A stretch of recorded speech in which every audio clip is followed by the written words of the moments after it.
小块。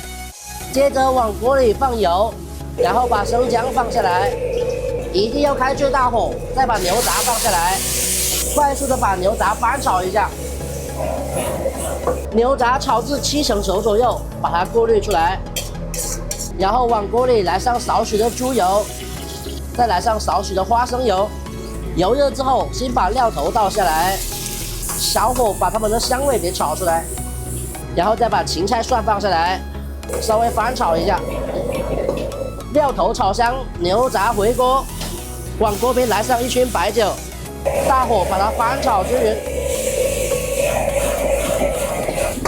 颜色不够，我们补一点老抽，然后放入紫苏叶，大火翻炒均匀就可以了。